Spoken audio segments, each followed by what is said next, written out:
Well, hi, welcome back to Painting with KQ. I'm Keith, and we are working at detailing final details on Dreamscape Falls. Are you ready? Let's go. Don't fall asleep on me. Well, the moon is coming from this direction, almost overhead. This, and the rocks here tell us that the moon is overhead and coming down like this. One of the things we need to do is fix this tree. I like the tree, but it needs to be more highlighting over here and less on the back side. The ambient light that's here, even though it's a fantasy, it wouldn't be on this side. It'd be more over here. So let's get into that right away. And I have my little bit of highlighting color here. And I'm just going to grab a short script liner. So look, I fell asleep on you. So let's get in here, and what I'm going to do is get rid of this extra light that's on this side here. It's pretty easy to do.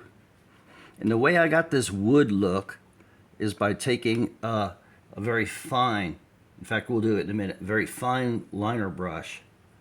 And I'm going to get rid of all this. I'm toning it down. That will make this shine a whole lot more. And that's really all we need. It's still keeping the very look. Like in here you can see there's a little bit of a gully, a little darkness in there. And this is going to be a hole where this branch broke off, and kind of here too and there. But what we're going to do is, let me take a fine liner brush, say one about like this, about 1.25 inch liner, very fine. And I'm going to take browns with a little bit of white. Dark sienna and white, and we'll see what this does for us here. Knock some of the paint off. Now when you're using a liner brush, you thin the paint, and then what I like to do is knock some of the paint off so you get this fine line here. Isn't that nice and fine? It looked pretty good to me, so we're going with it. Need a little more. Let's load again. Knock off some paint so you get a fine line. See that? Isn't that nice? Re-emphasize this line. Oh, look at that. So now you can tell the moon or whatever ambient light there is definitely hitting these.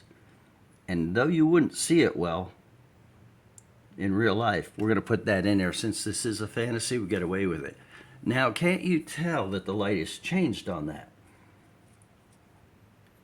That's exactly what we're looking for. So the reason I'm doing more of these, this is an 11 by 14, and as you know, I am using acrylics. The reason I've gotten more of these 11 by 14s going on here is that we do have a craft show coming up. And I find that I can get a lot of these knocked out as compared to the bigger 10 by 20s and all that. Now you can see how the light is hitting this. This size, for me, is a lot easier to produce than the bigger ones. And I just look for the content, and that's why we're doing this. Now, in detailing, one of the things I thought we'd do together here today is address the falls.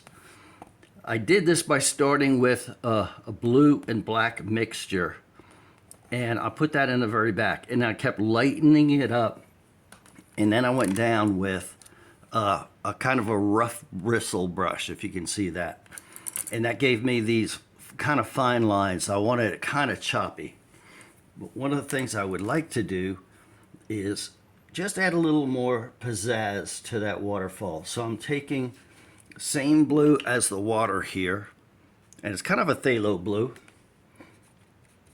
and I'm thinning it down with water. So as you can see, I'm making a glaze basically. And let's see what happens if we do this. See if you like it.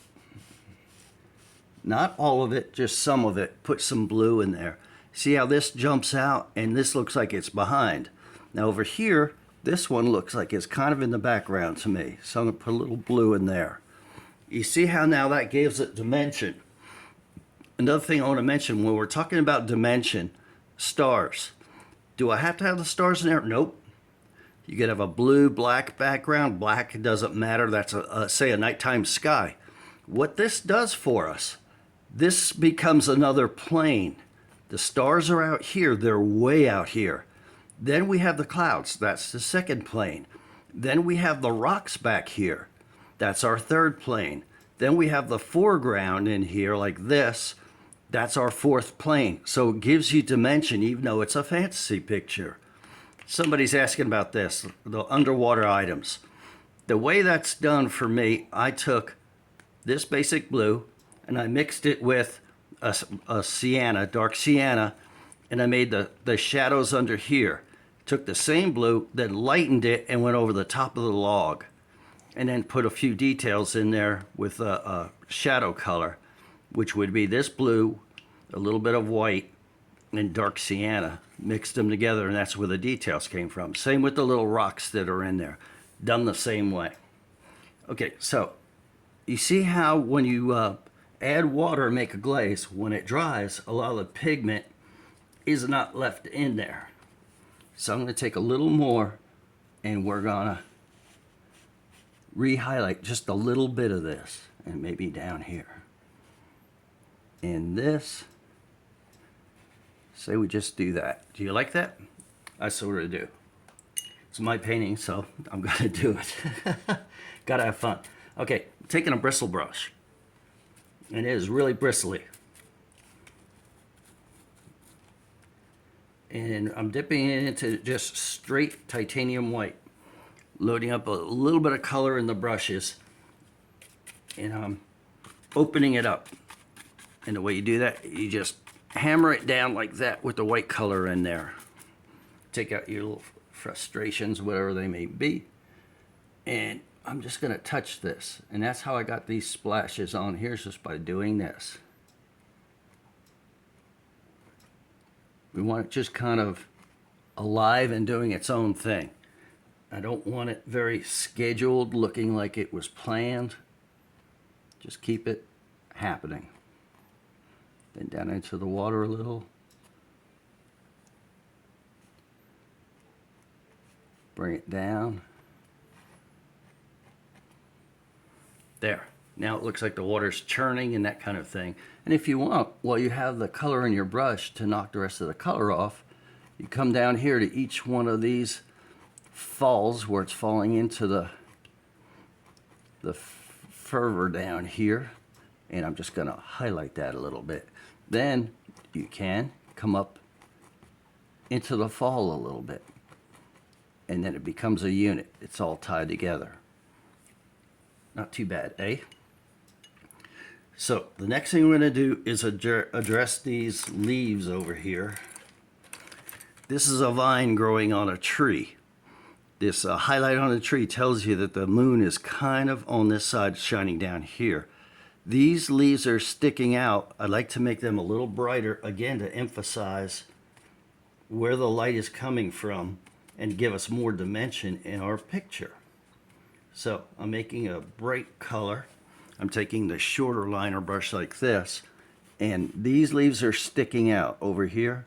Just going to do kind of a leaf shape. Get a little point on it. Make it like it's turning.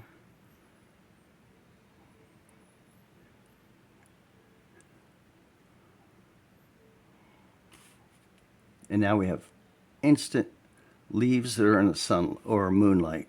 Sunlight if it was a sunny day. This is a fantasy night scene, so it's brighter than it normally would be. But now you can see this is going to dry about one or two more times darker. So normally with these acrylics, that's what I'll do. I will brighten it, over brighten it, and then you have less work when you're re-highlighting. And then I'll look at it tomorrow, finish it off, and call it done. Then 2 days later, we'll put the clear coat on here. So that's the way this is done. I think the highlights on the rest of this look okay for what we're doing. And I appreciate you being with me here on Painting with KQ. Don't forget our YouTube channel, Painting with KQ on YouTube. And you can see fuller length items and a lot of variety type items. So anyway, well, I'll see you next time on Painting with KQ. This is Keith, and I hope you have an incredible day.